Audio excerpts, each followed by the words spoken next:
இந்தியாவோட சுதந்திரத்துக்காக போராடின அதே தலைவர்கள் இன்னைக்கு வாரிசு அரசியல பத்தி பேசினா என்ன நினைப்பாங்க? ஒரு பக்கம் கோடிக்கணக்கான தொண்டர்கள் கட்சிக்காக உழைக்கிறாங்க. ஆனா இன்னொரு பக்கம் தலைவரோட வாரிசுகள் வந்த உடனேயே எல்லா பதவிகளும் அவங்களுக்கே போகுது.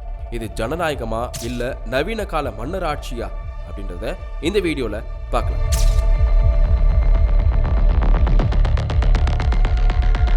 1970க்கு அப்புறம் இந்திய அரசியல்ல வாரிசு அரசியல் அப்படின்றது ஒரு தவிர்க்க முடியாத அங்கமா மாறிடுச்சு.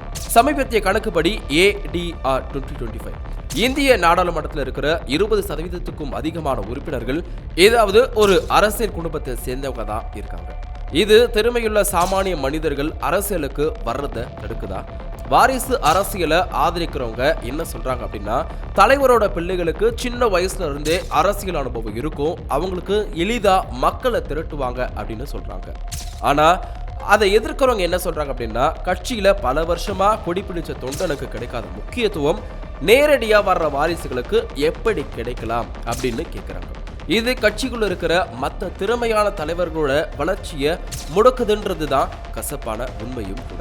இப்போ இருக்கிற இளம் வாக்காளர்கள் வாரிசு அரசியலை விட திறமைக்கு அதிக முக்கியத்துவம் கொடுக்குறாங்க. இதனால தான் இப்போ இருக்கிற கட்சிகள் தொண்டர்களுக்கும் முக்கியத்துவம் தர்ற மாதிரி காட்டிக்க வேண்டிய கட்டாயத்தில் இருக்காங்க.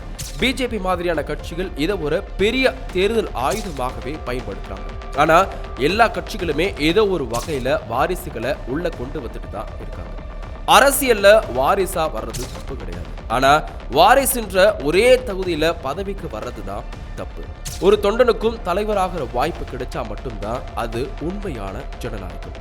நீங்க எதை ஆதரிக்கிறீங்க?